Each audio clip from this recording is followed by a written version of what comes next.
Bonjour à toutes et à tous, j'espère que tout le monde va bien.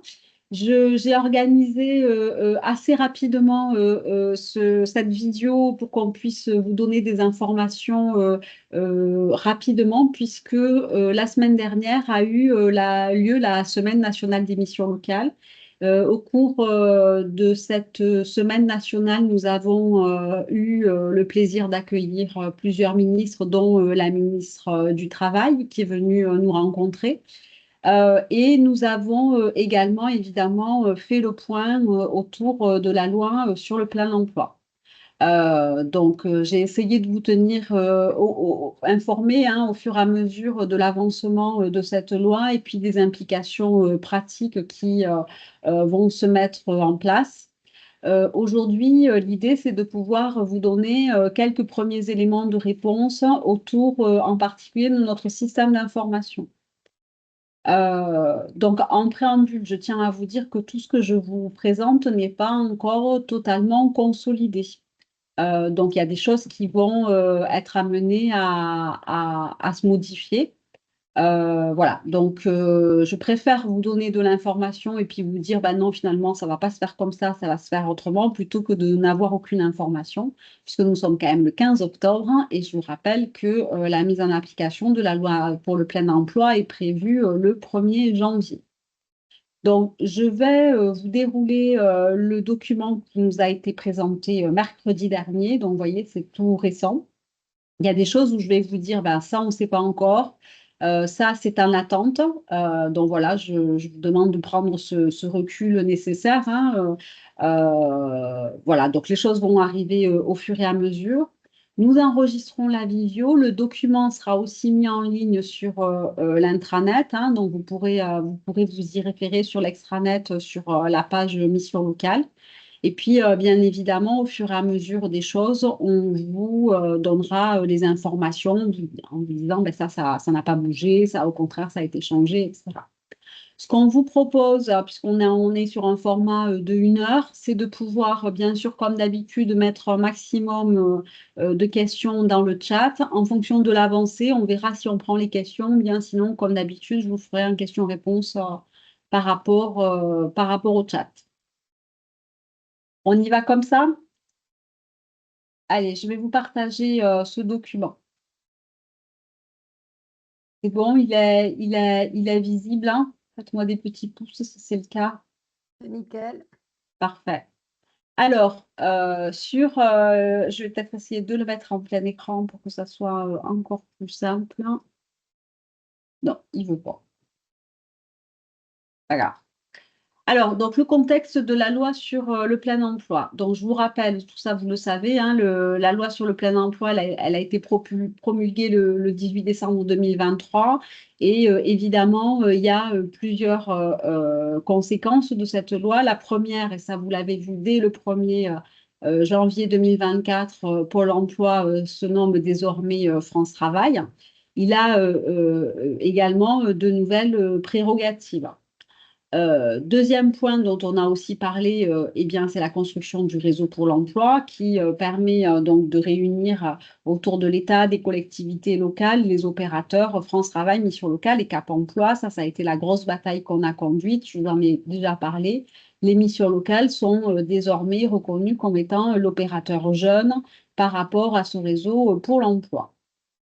Et donc, la création de nouvelles instances de coordination nationale et territoriale. Donc, le comité national a été créé, ça je vous l'ai dit, sur les comités territoriaux pour l'emploi. Ils sont de plusieurs natures. Il y a un comité régional pour l'emploi. Il y a un comité départemental pour l'emploi qui va être installé là dans 2 jours, hein. Jeudi, c'est la première réunion de ce comité départemental pour l'emploi. Et donc, il y aura 4 comités locaux pour l'emploi en Haute-Garonne, une pour le Comminges, un pour le Muretin, un pour le Toulouse Métropole et un pour le reste de l'arrondissement de Toulouse, hors Toulouse Métropole. Donc tout ça, vous le savez déjà. Et l'idée de cette loi, c'est effectivement d'avoir un parcours d'accompagnement personnalisé avec une structure d'accompagnement unique. Alors maintenant, qu'est-ce qui va se passer très concrètement le 1er janvier? Le 1er janvier, il y a plusieurs choses qui vont changer. La première chose, ça aussi vous le savez, c'est qu'à compter du 1er janvier 2025, tous les jeunes accompagnés en mission locale et qui se déclarent être en recherche d'emploi seront inscrits automatiquement sur les listes des demandeurs d'emploi dès lors que leur situation administrative le permet. Alors ça, c'est extrêmement important puisque, vous le savez, hein, certains jeunes accompagnés inscrits en mission locale ne peuvent pas être inscrits à France Travail. On va en parler. Donc, ça, vous le savez déjà. Le corollaire, c'est que cette inscription auprès de France Travail sera obligatoire en amont d'une entrée en PACEA ou en SAGE. Donc ça, on l'a beaucoup dit, hein, aujourd'hui, pour un jeune qui est accompagné en PACEA ou en SAGE, on est bien sur un jeune qui est inscrit obligatoirement auprès de France Travail. Cette inscription, elle pourra être réalisée de deux façons. La première chose, c'est en mission locale dans le cadre d'un premier accueil qui sera réalisé par le conseiller. Je vais vous montrer un petit peu comment ça va marcher. Lorsque un jeune va arriver en premier accueil, vous allez pouvoir l'inscrire directement. Ou bien le jeune va pouvoir s'inscrire tout seul depuis le portail France Travail. Alors, ça, c'est extrêmement important. Il y a deux points d'attention très forts. On a bien sûr des jeunes qui sont en cours de PACEA ou en SAGE, plutôt PACEA évidemment, qui ne souhaitent pas ou ne peuvent pas être inscrits à France Travail. Donc, pour cela, pour le moment, on ne sait pas encore comment les choses vont se passer. Il y a plusieurs scénarios. C'est en cours au niveau de la DGEFP, mais ce n'est pas arbitré. Alors, ça, c'est extrêmement important. Pourquoi? Parce qu'il va falloir que chacun d'entre vous puisse recueillir le consentement des jeunes qui sont accompagnés en PACEA ou en SAGE pour pouvoir être inscrits à France Travail. Ça, c'est extrêmement important. C'est-à-dire qu'il est absolument indispensable que les jeunes soient bien informés de cette inscription à venir. Et il y a bien sûr des jeunes qui ne vont pouvoir rentrer ni en SAGE ni en PACEA. Et donc là aussi, on a un travail qui est en cours pour déterminer quelles seront les modalités d'accompagnement qui vont pouvoir être proposées à ces deux jeunes. Donc, pour le moment, sur ces deux cas, c'est-à-dire les jeunes qui ne souhaitent pas ou ne peuvent pas être inscrits à France Travail, ou bien ceux qui ne peuvent pas entrer en SAGE ou en PACEA, eh bien, nos têtes de réseau sont en train d'échanger avec la DGEFP pour savoir comment les choses vont se passer. Dès que j'en sais plus, évidemment, je vous le dis. Alors, ça, ce sont les gros changements. Les critères d'inscription, ça, c'est extrêmement important. Donc, qui est inscrit sur la liste des demandeurs d'emploi? Tous les allocataires du RSA, ainsi que leurs conjoints, partenaires ou concubins. Les jeunes qui sont en recherche d'emploi, qui sollicitent un accompagnement auprès des missions locales, c'est-à-dire les jeunes donc, qui sont accompagnés dans le cadre du PACEA et du SAGE. Donc ça, c'est ce qu'on appelle assez bizarrement le stock, hein, tous ceux qui aujourd'hui sont d'ores et déjà inscrits dans le PACEA et dans le SAGE. Et bien sûr, toute nouvelle contractualisation d'un PACEA ou d'un SAGE va impliquer une inscription en tant que demandeur d'emploi. Donc désormais, tout ça sera corrélé. Et les personnes en situation de handicap accompagnées par Cap Emploi seront également inscrits sur la liste des demandeurs d'emploi. Ne seront pas inscrits sur la liste des demandeurs d'emploi auprès de France Travail les jeunes sous statut scolaire, et on en a quelques-uns. Les jeunes évidemment étrangers qui ne disposent pas d'un titre de séjour les autorisant à travailler.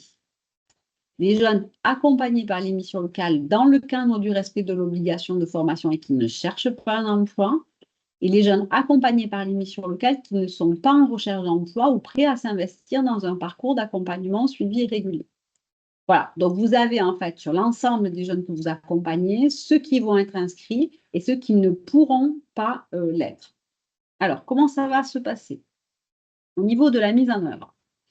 Donc, à partir du 1er janvier, pour qu'un jeune soit inscrit à France Travail, et donc avec la logique du dites-le nous une fois, toutes les informations concernant le jeune vont être automatiquement transmises depuis Milo vers le système d'information de France Travail.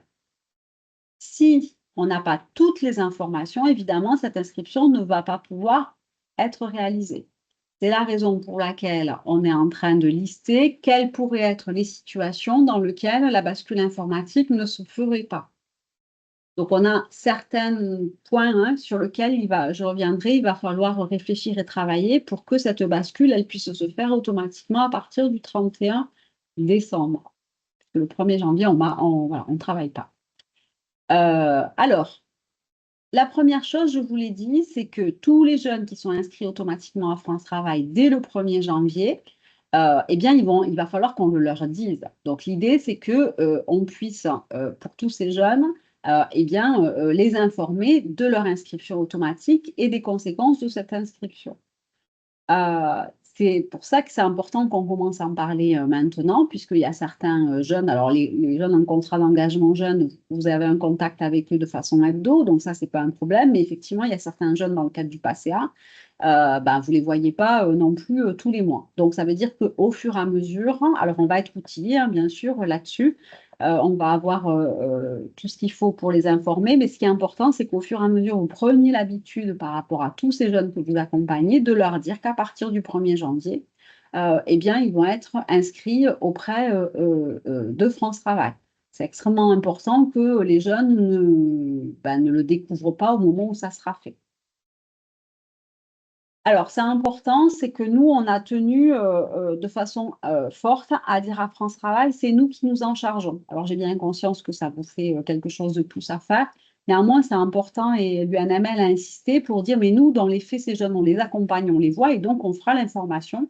C'est une façon aussi de bien rappeler que les jeunes, ben, nous les accompagnons et nous les voyons et que nous faisons de l'information en direct avec eux on va dire, entre guillemets, par peut-être opposition, ou en tout cas contrairement à certains autres opérateurs. Alors évidemment, les jeunes qui rentrent en SEJ à partir du 1er décembre seront évidemment éligibles à l'inscription à France Travail. Il n'y aura désormais plus de jeunes qui vont nous être confiés par France Travail aux missions locales dans le cadre du PPAE. À partir du 1er janvier, le PPAE s'arrête. Alors, ça ne veut pas dire qu'on perd le financement, hein, ça c'est important, on vous l'a remis là, on va garder le financement, mais désormais, en fait, France Travail ne nous va plus nous confier des jeunes accompagnés dans le cadre du PPAE, puisque dans les faits, il n'y aura plus de double accompagnement qui sera possible. Alors, je vais vous montrer désormais un schéma. Là encore, voilà, il se peut qu'il soit revu, que ça ne soit pas exactement comme ça. Donc, vous le prenez vraiment en termes d'informations globales, générales, pour mieux comprendre. Dans le détail, il y aura les informations qui arriveront au fur et à mesure. Alors, on a donc nos deux systèmes d'information dans un premier temps qui vont se parler. Je vous rappelle qu'à terme, nous aurons un seul et même système d'information. On a des temps importants dans le parcours de jeunes. On a le temps de l'inscription, on a le temps de l'orientation, on a le temps du diagnostic, on a le temps du contrat d'engagement. Et après, pour le moment, nous avons deux types de contrats d'engagement, le SEJ et le PACEA. Qu'est-ce qui se passe au niveau de l'inscription? Le conseiller va renseigner les données administratives du jeune et va demander au jeune s'il est ou pas en recherche d'emploi.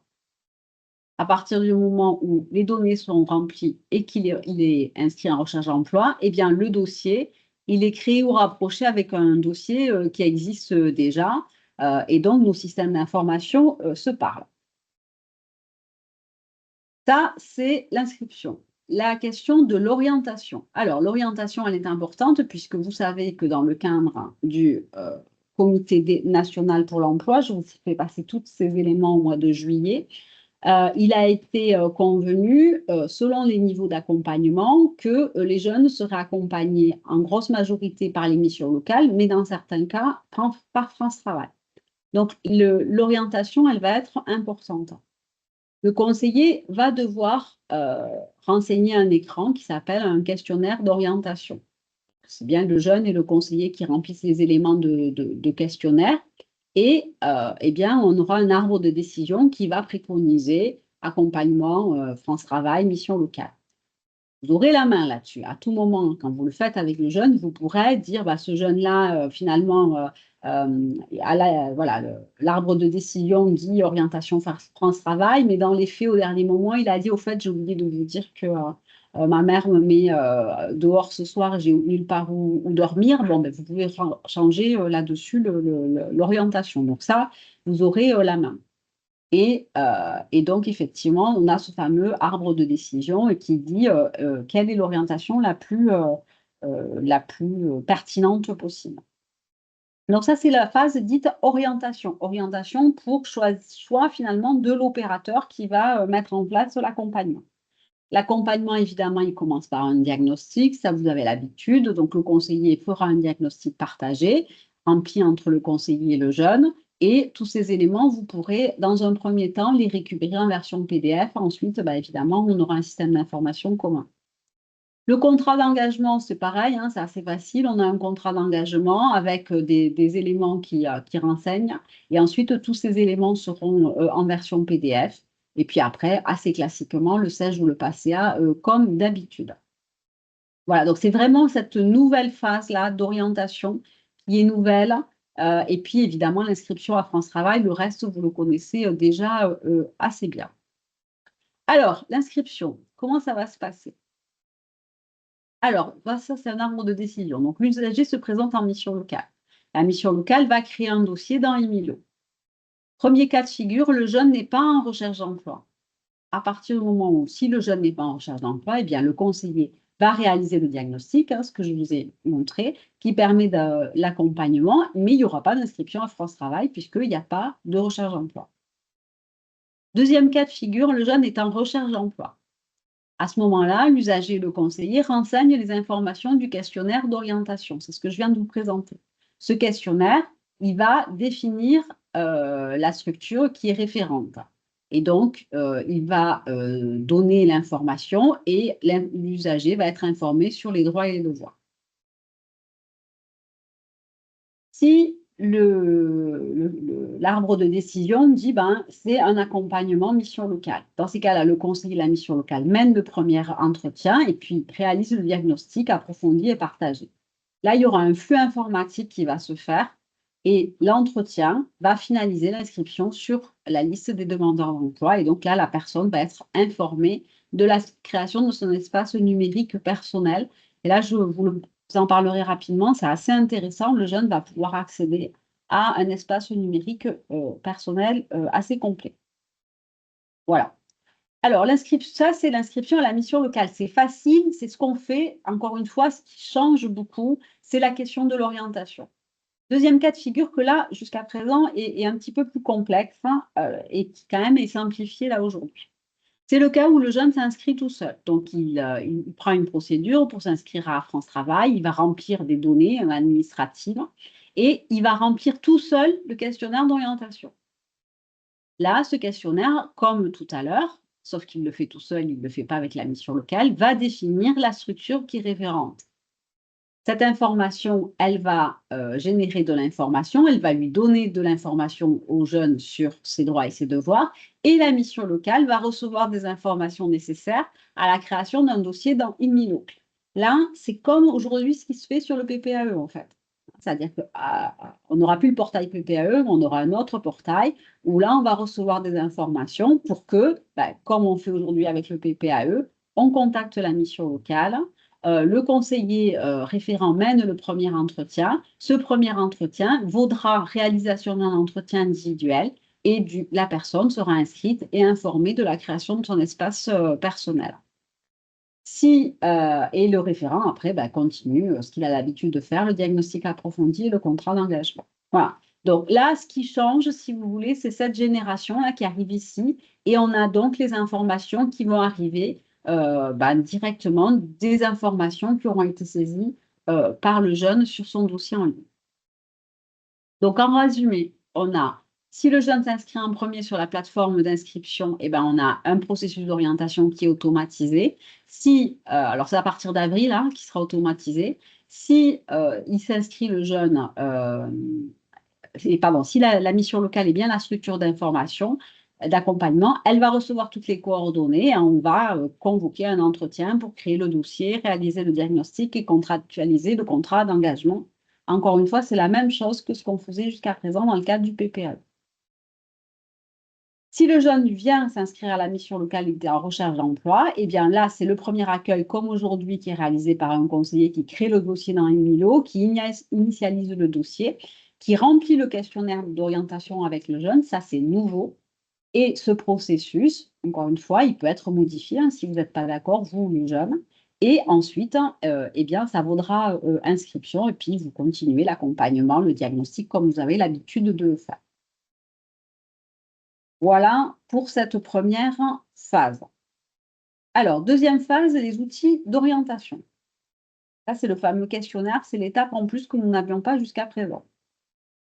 Pour vous dire que ben, le réseau des missions locales a travaillé à cet outil, hein. Il y a eu un directeur, le directeur de la mission locale, la Pasquille Guérandez, qui a travaillé, et il y a des jeunes qui ont testé le questionnaire. Alors, on va partir par en bas.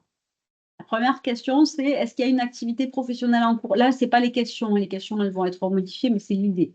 Est-ce qu'il y a une activité professionnelle en cours? Oui. Si oui, la personne, est-ce qu'elle se projette vers une activité professionnelle immédiatement? Oui. Est-ce qu'elle rencontre une difficulté? Quelle est cette difficulté? Si c'est un frein sans impact sur la recherche d'emploi ou l'accès à l'emploi ou pas de frein, on passe sur un accompagnement emploi professionnel. Si la difficulté, c'est un frein sur l'impact, qui a un impact sur la recherche ou l'accès à l'emploi, dans ces cas-là, on passe sur un accompagnement socio-pro. Si on a un frein bloquant, là, point d'interrogation, l'arbre de décision n'est pas terminé. Certainement qu'il faudra passer par une intervention humaine, mais bon, là, pour le moment, on ne sait pas. Ensuite, on repart d'ici. Le jeune, il est en activité professionnelle. Il se projette vers une activité professionnelle immédiate. Non. Alors, est-ce qu'il a un projet pro? Ben oui, dans quel cas on repart là-dessus. S'il n'a pas de projet pro, est-ce qu'il a une difficulté? Quel type de difficulté? Si cette difficulté, c'est un frein bloquant, ça va être de la remobilisation et du social. Si le frein, il a un impact sur la recherche ou l'accès à l'emploi, ça va être un accompagnement socio-pro. Et s'il n'a pas d'impact, on se repose la question. Et enfin, dernier point, l'activité professionnelle, elle n'a pas. Est-ce qu'il y a eu une activité durant les 2 dernières années? Oui, on repart là-dessus. Non. Est-ce qu'il y a une formation supérieure? Oui. Alors, on se pose la question du projet pro. Non, il n'y en a pas. Est-ce qu'il y a des difficultés? Et on repart là-dessus. Voilà, bon, donc ça va être transparent pour vous, puisque c'est l'algorithme, enfin, c'est l'arbre de décision qui va faire ça tout seul, hein. Donc, c'est pour que vous compreniez un petit peu ce qu'il y a derrière la machine. Donc, vous voyez, on a bien là-dessus 3 types d'orientation et la fameuse point d'interrogation, ben, l'orientation, elle n'est pas évidente, hein. Et donc là, il y aura besoin que quelqu'un puisse, un être humain puisse faire un entretien d'orientation. Donc, ces 3 axes, je vous les redis, mais vous les avez déjà eus. Donc, il y a l'axe emploi professionnel, c'est ce qu'on appelle le parcours à vocation d'insertion. Si le demandeur d'emploi a exercé récemment ou exerce une activité ou se projette immédiatement ou à court terme dans une activité professionnelle ou à réalisation d'un projet professionnel, s'il a ou pas une formation supérieure ou qualifiante et s'il ne rencontre pas des difficultés ayant des conséquences sur la recherche d'emploi ou l'exercice d'emploi. Donc, ce type d'accompagnement, sauf pour les jeunes qui sont ayant droit RSA, ce type d'accompagnement sera réalisé par France Travail. Les 2 autres, hein, l'accompagnement équilibré socio-pro, c'est un parcours à vocation d'insertion socio-pro qui permet aux demandeurs d'emploi de bénéficier d'actions qui visent à la levée des freins sociaux concomitamment en accompagnement vers le retour ou l'accès à l'emploi. Donc, si la personne exerce une activité ou se projette immédiatement à court terme dans une activité professionnelle ou à la réalisation d'un projet professionnel et rencontre une ou plusieurs difficultés ayant des conséquences plus ou moins fortes sur la recherche ou l'exercice d'un emploi, la levée de ces difficultés peut être concomitante à la recherche d'emploi dans une logique d'accompagnement global. Ça, c'est les définitions qu'a pris le Conseil national. Et la personne est sans activité, ne se projette pas immédiatement ou à court terme dans une activité professionnelle ou dans la réalisation d'un projet professionnel, elle rencontre une ou plusieurs difficultés ayant des conséquences plus ou moins fortes sur la recherche ou l'exercice d'un emploi. Ça, c'est l'accompagnement socio-professionnel qui est réalisé par les missions locales. Le parcours de remobilisation sociale pour les jeunes, Ce sont les jeunes sans activité qui ne se projettent pas immédiatement dans une activité professionnelle ou dans la réalisation d'un projet professionnel, qui rencontrent une ou plusieurs difficultés pour être considérés comme faisant obstacle à court ou moyen terme à l'accès à la recherche ou à l'exercice d'un emploi. Ce type de parcours, également, il est réservé, enfin, ces jeunes qui sont dans ce parcours-là, l'accompagnement est réalisé par les missions locales. Donc, en gros, les missions locales mettent bien en place le parcours à vocation d'insertion pro, le parcours de remobilisation sociale et dans le cas des jeunes ayant droit au RSA, le parcours à vocation d'insertion professionnelle. Ça, c'est fait. On ne peut pas y revenir dessus. C'est le comité national qui l'a validé. Voilà. Donc là, c'est un petit exemple sur les jeunes qui sont bénéficiaires du RSA. Ben, seront orientés vers les missions locales les jeunes qui sont sur le parcours emploi professionnel et qui sont bénéficiaires du RSA. Les jeunes qui auront un accompagnement socio-pro et les jeunes qui auront un accompagnement remobilisation et social. Alors, le questionnaire, donc là, vous n'y voyez rien, c'est normal, c'est juste pour nous donner un ordre d'idée, c'est pour vous rassurer sur le fait que ça aura la même tête que les choses assez habituelles qu'on voit. C'est des boutons qu'il faudra presser, c'est des petits emojis, voilà. Donc, le questionnaire, vous voyez, il ne sera pas long, il devrait être assez facile à passer. Pour le moment, on ne l'a pas encore, mais ça vous donne un peu une idée à ce qu'il devrait ressembler. Voilà, donc là, j'en ai fini sur la question de l'orientation qui est vraiment le point complètement nouveau que nous n'avions pas jusqu'à présent. Sur la question du diagnostic, donc le diagnostic, là, c'est pareil, il y a un directeur de mission locale qui a travaillé avec des missions locales volontaires. Donc, le diagnostic, désormais, tout le monde doit le faire. Alors, évidemment, nous, on a l'habitude, nos collègues, un petit peu moins. Et ce diagnostic, eh bien, il doit s'appuyer sur un référentiel qui va être commun. Donc, nos objectifs sur le diagnostic, c'est un diagnostic à 360 qui prend en compte la situation de la personne dans toutes ses dimensions et sur tous les champs sociaux-pro. Évidemment, le diagnostic, là aussi, vous avez l'habitude, il est réinterrogé régulièrement, il évolue au rythme des actions que la personne met en œuvre. Il est évidemment co-construit avec les jeunes, avec l'idée que l'adhésion et l'engagement, c'est une garantie, évidemment, pour l'atteinte des objectifs. Et bien sûr, il est partagé entre tous les acteurs de l'emploi. Donc là, effectivement, à partir du moment où vous réalisez un diagnostic, eh bien, tous les partenaires de l'emploi vont pouvoir y avoir accès. Le référentiel, vous avez quelques exemples, travailler son projet, choisir un métier, se former, la candidature, l'emploi, l'entreprise, l'international, et puis résoudre toutes les contraintes personnelles. Bon, voilà, donc ça, ce sont des choses que vous connaissez. L'outil de diagnostic, ça devrait simplifier un peu les échanges métiers. Il va vraiment permettre de centraliser l'ensemble des données. Et bien sûr, il va être réactualisé au fur et à mesure. Donc, on ne va pas remplir le diagnostic totalement à chaque fois. Et on est vraiment dans une logique d'évolution. À ce jour, je ne peux pas vous présenter l'outil de diagnostic, il n'est pas stabilisé. Mais c'est important que vous sachiez qu'il arrive. Et puis, dernier point, donc le contrat d'engagement. Donc là aussi, c'est pareil, on a toujours eu évidemment on a travaillé, des directeurs y ont travaillé et ont fait participer des jeunes. Le contrat d'engagement, vous voyez la tête qu'il va avoir, ça ressemblera à ce que vous avez l'habitude d'avoir. Alors, il sera généré via un commun numérique. Et puis, dans un premier temps, puis après, on aura des versions d'Imio. Il sera généré en PDF. Donc, voilà, là, c'est certainement ce qui est le moins avancé à ce jour. Ce contrat d'engagement, vous le savez, c'est la loi qui le prévoit. Il va être dynamique pour permettre l'interaction avec les usagers.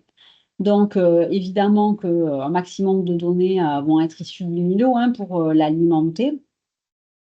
Il est un prérequis à la finalisation de l'inscription et évidemment, à partir du 1er janvier, il sera nécessaire de signer ce contrat d'engagement dynamique avant un stage ou un PACA. Voilà. Alors, et ça encore une fois, sur le contrat d'engagement, on ne sait pas plus que ce que je viens de vous présenter. Les choses sont en cours et devraient évoluer au fil des semaines à venir. Un autre point très important, c'est l'espace numérique usagé.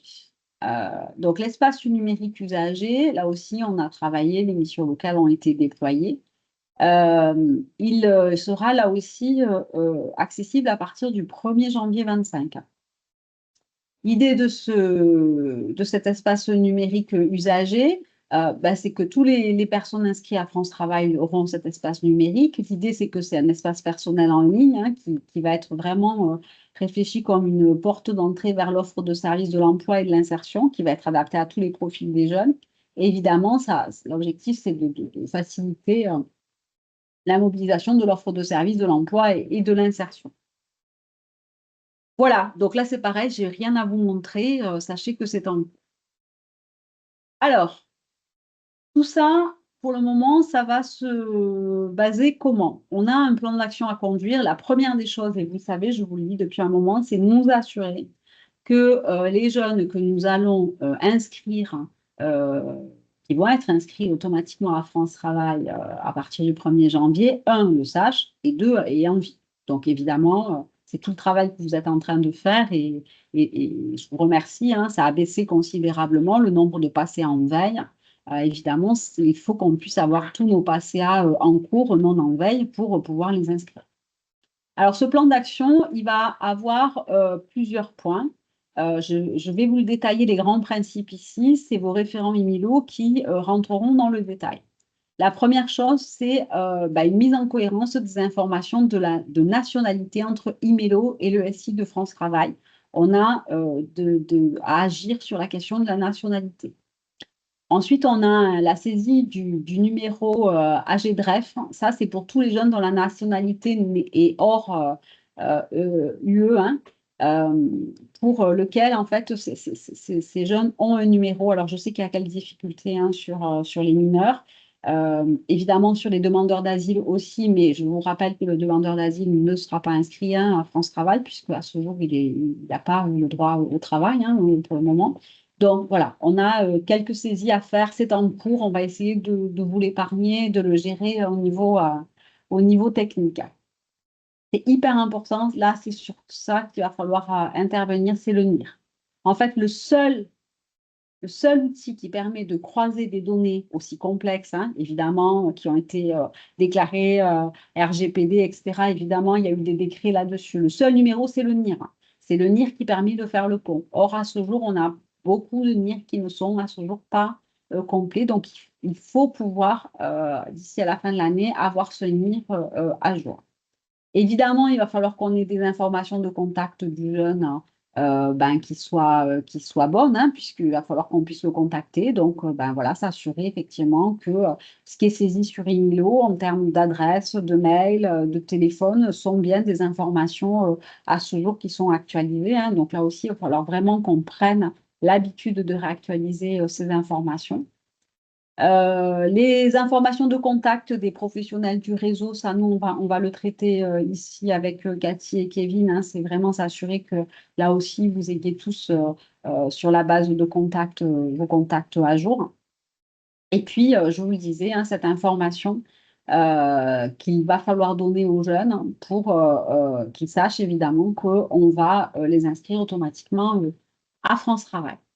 Alors, pour faire ça, on va avoir un accompagnement, hein, au changement, dont nos ARML sont en train de se doter de référents. Elles vont aussi travailler des référents, puis travailler sur les concepts métiers. Elles vont travailler sur des supports d'information. Et puis, il va y avoir donc des webinaires à destination du réseau. Donc, évidemment, on ne peut pas à 160 embouteiller ces webinaires au niveau national. Donc, on va récupérer les enregistrements pour que vous puissiez les avoir. Dans le calendrier, vous le voyez, on est ici, là, hein, c'est de l'information générale. On va bien sûr commencer à recevoir et informer les jeunes. À partir du mois de novembre, il est prévu que les missions locales soient formées aux outils diagnostiques et contrats d'engagement. Voilà, encore une fois, à ce jour, on ne peut pas démarrer les formations puisqu'on ne les a pas. On va bien sûr habiliter les utilisateurs. Et puis, voilà, au fur et à mesure, on va les informer pour qu'au 1er janvier, cette loi puisse se mettre en place. Voilà, donc j'ai fait très vite et je m'en excuse, mais vous allez pouvoir bien sûr reprendre le temps hein, pour lire tout cela. Encore une fois, je suis désolée d'insister, c'est les informations dont je dispose aujourd'hui. Peut-être demain, il y en a certaines qui vont changer, après-demain, donc il va nous falloir être un peu flexible là-dessus. Néanmoins, c'est indispensable de pouvoir d'ores et déjà se préparer. Voilà, donc je vais regarder s'il y a des questions dans le cadre du chat. J'ai une première question. J'en ai plein d'ailleurs. Je bois un coup. Il y en a deux. Alors, le choix de l'orientation est-il donné en temps réel? Oui, hein, puisque on va donc avoir ce questionnaire, encore une fois, qui va être soit fait en ligne directement par les jeunes qui le souhaitent, ou bien réalisé par le conseiller lors de l'entretien. Et donc, à ce moment-là, le choix enfin, l'opérateur hein, va être donné. Je vous rappelle qu'il y a deux modalités. Soit le jeune le fait en ligne, auquel cas on n'a pas la main sur l'orientation. Après, il peut voir une vraie personne et dire, bah non, non, je ne veux pas être suivi par France Travail, je veux être suivi par la mission locale. Mais dans les faits, si le jeune, vous rappelez l'arbre de décision que je vous ai dit, si tout va bien, il est qualifié, il a travaillé il n'y a pas longtemps, etc., il va avoir l'opérateur France Travail qui va sortir. D'où l'intérêt de remplir correctement ce questionnaire. Dans le cas où c'est le conseiller qui va le remplir avec le jeune, je vous l'ai montré aussi, hein, il y aura des petites. Enfin, voilà, vous avez vu, c'est trois écrans. A priori, on part sur trois écrans. On va le remplir et donc là, la décision va être donnée et vous aurez la possibilité, soit vous, soit le jeune, de dire je ne suis pas d'accord avec cette décision et manuellement, je décide que l'opérateur, finalement, ça ne va pas être France Travail, mais la mission locale. Ensuite, les missions locales seront-elles garantes du maintien de l'inscription à France Travail? L'actualisation mensuelle pourra-t-elle se faire depuis IMILO? Alors, on n'en est pas là encore. On va pas bien, enfin, on ne sera pas garant dans le sens où c'est bien sûr le demandeur d'emploi qui est garant de son inscription. Néanmoins, l'idée, c'est effectivement que au fur et à mesure, eh bien, il n'y ait pas de désinscription, hein. L'idée, c'est bien qu'on continue à avoir une inscription des jeunes auprès de France Travail. À ce jour, l'actualisation, elle ne se fera pas depuis Milo, non, ça reste la responsabilité du jeune. En revanche, je vous rappelle qu'ils auront un espace personnel. Bon, ils ont aujourd'hui leur espace France Travail, hein, mais là, ils auront leur espace personnel. Autre question, les jeunes qui ne pourront pas être inscrits sur France Travail ne seront donc pas éligibles à la gratuité des transports. Ben ça, évidemment, ça fait partie des choses qu'il va falloir qu'on travaille avec nos partenaires pour leur expliquer effectivement ce qu'est cette nouvelle loi et voir effectivement si l'inscription mission locale vaut pour ces autres jeunes. Encore une fois, là-dessus, je vous rappelle, un travail est conduit avec l'Union nationale des missions locales et la DGFP pour proposer un accompagnement à ces jeunes qui ne sera pas le stage ou le PACA, mais pour proposer un accompagnement. Donc, à ce jour, on n'a pas encore d'informations très précises sur la forme que ça devrait prendre.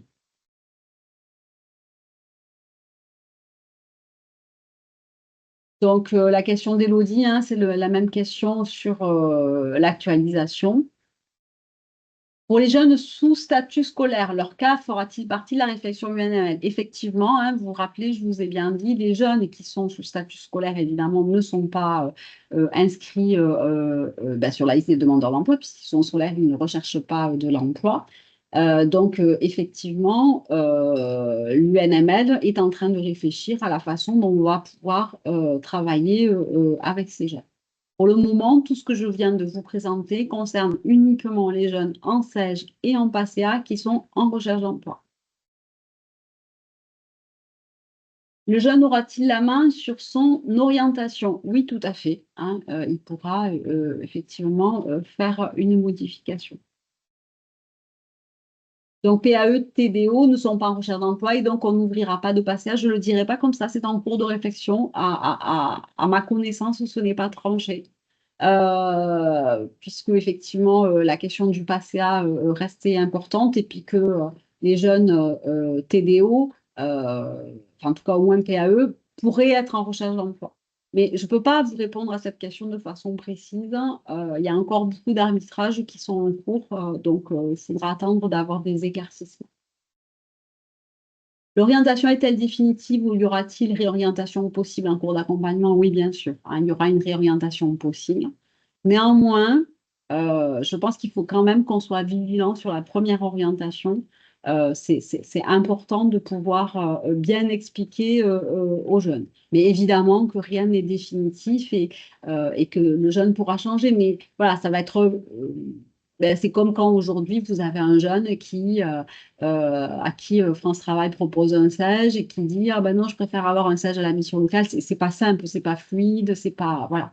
Donc oui, rien n'est jamais définitif, mais néanmoins, je pense que c'est important aussi quand même de bien informer les jeunes, puis que vous soyez bien clair sur les possibles, enfin sur les implications.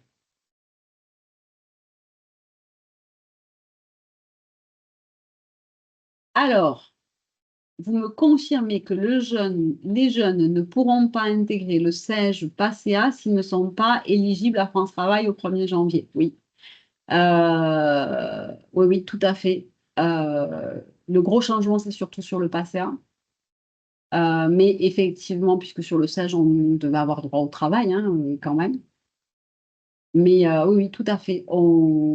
C'est la raison pour laquelle l'UNML essaie de réfléchir à un autre accompagnement.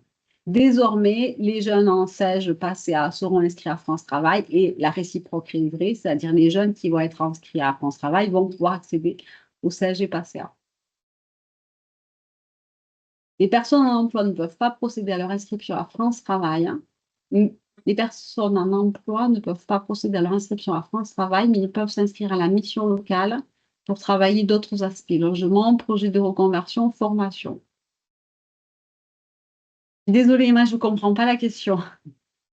Alors, Euh, quand on a un contrat de travail en cours, on ne peut pas s'inscrire sur le site de France Travail. On ne peut plus être inscrit à France Travail, en fait, sauf si on l'est déjà. En fait, quand on est déjà inscrit, on peut procéder à ces actualisations et rester inscrit. Mais une personne qui a un travail et qui a une question à poser à France Travail ne peut pas s'inscrire puisqu'elle a un emploi. Nous, on les accueille dans le cadre du PACEA, on les accompagne. Et dans ce cas de figure, quid de ces profils-là qui sont en emploi mais qui ont besoin d'être accompagnés sur des points? je ne sais pas. Franchement, posez-moi des questions sur 80% des choses faciles, parce qu'après, le reste, je ne sais pas. Je sais pas. Pour revenir sur la date à laquelle on pourra rentrer des jeunes non inscrits à France Travail, sur le PowerPoint, j'ai vu que c'était le 1er décembre 2024. C'est confirmé ou le 1er janvier 2025? Non, c'est pas confirmé, c'est pour ça que je ne vous l'ai pas dit. Ces dates, c'est en cours. Après, c'est vraiment sur une question de gestion de flux. 1er janvier, 1er décembre, 1er janvier, bon, c'est pas encore tout à fait clair. Voilà, mais je pense que c'est, enfin, voilà, ce qui est, enfin, vraiment, toutes ces questions du petit détail, tout ça, ça va arriver. J'espère. Moi, je ne veux pas vous dire, voilà, je ne veux pas m'avancer sur certaines choses. En revanche, ce qui est hyper important, c'est vraiment pour nous de recueillir le consentement. Vraiment, là, c'est, voilà, recueillir le consentement des jeunes, être sûr que les jeunes ont bien compris que les jeunes accompagnés dans le cadre du SEG et du PACEA vont être inscrits à France Travail, s'ils sont OK là-dessus. Sinon, il ne faut plus les accompagner. Voilà. Et dans le cadre du SEG et du PACEA, je veux dire. Hein, voilà. Et évidemment, s'assurer que tous ceux que l'on accompagne aujourd'hui dans le cadre du SEG et du PACEA sont bien des jeunes accompagnés, hein, parce qu'il n'y aurait rien de pire que de faire inscrire quelqu'un qui on n'a pas vu depuis 3 mois et qui n'en a pas envie. Donc ça, c'est hyper important et ça va être la question pour vous, et je pense que ça va être ça le plus difficile, c'est vraiment de bien s'assurer que le jeune est bien en recherche d'emploi. Voilà, c'est vraiment ce sur quoi il va falloir travailler. Au niveau de la phase d'orientation, où, où il y a un questionnaire d'orientation, un diac partagé, cela va-t-il générer plus de saisie et de temps? Quel timing prévu pour le faire avec le jeune? Donc, le questionnaire d'orientation, on est d'accord, c'est un questionnaire qui n'existait pas jusqu'à présent. Voilà. Moi, j'ai reçu les informations la semaine dernière, hein, donc je vous les donne aujourd'hui. Bien sûr, on n'a pas encore eu le temps de travailler tout. Donc, il va falloir réfléchir en termes d'organisation, effectivement, ce que ça va prévoir. Néanmoins, je vous ai donné, je vous ai montré ce à quoi ça devrait rassembler. Vous avez vu, ça serait 3 écrans avec des boutons. Donc, mais nous, on n'a pas fait partie des missions locales expérimentales, donc je ne sais pas le temps que ça va prendre. Je pense que ça va faire partie des informations qui vont nous être données par nos ARMF. Alors, l'incidence sur les objectifs SAGE est passée. C'est une excellente question. Évidemment, donc je vous ai dit, on a vu la ministre du Travail la semaine dernière qui donc nous a assuré du soutien de l'État sur l'accompagnement qui est réalisé par les missions locales. À ce jour, ce qui est prévu, donc vous savez qu'on a une loi de finances qui a été présentée, que là on est en train de rentrer dans le passage auprès de notre Assemblée nationale. Donc les débats sur ce projet de loi de finances, c'est la semaine prochaine hein, que les recettes vont être discutées. Le vote solennel sur les recettes, ce sera le 29 octobre.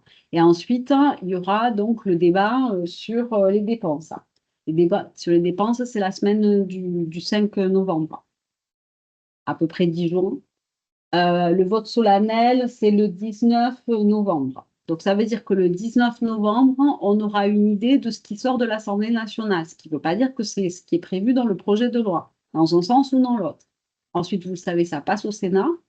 Donc là, le Sénat, c'est pareil, va enlever et remettre des choses, et après, ça va être rebouclé en Assemblée nationale. Donc, les choses ont le temps de bouger. En l'état, aujourd'hui, ce qui est prévu dans le projet de loi de finances qui est en train de passer, c'est une baisse des subventions globales des missions locales qui s'élève à 35 millions d'euros. 35 millions d'euros, pour nous, c'est une baisse de 5,5%. C'est à peu près, pour nous, 370 000 euros. Cette baisse, hein, elle va être à la fois sur le socle et sur le SAGE. Néanmoins, la ministre souhaite conserver les 200 000 entrées en SAGE. Donc, on ne sait pas à ce jour ce que ça va donner. A priori, on pense que donc soit le SAGE, on va être moins payé, soit le PACEA, le socle, va être touché. Donc, à ce jour, moi, j'en sais rien.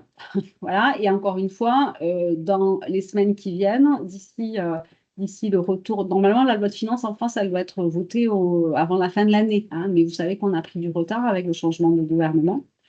Donc, voilà, il va falloir suivre un petit peu au jour le jour les actualités parlementaires et puis les textes. Voilà. Donc, je vous ferai bien sûr de l'information.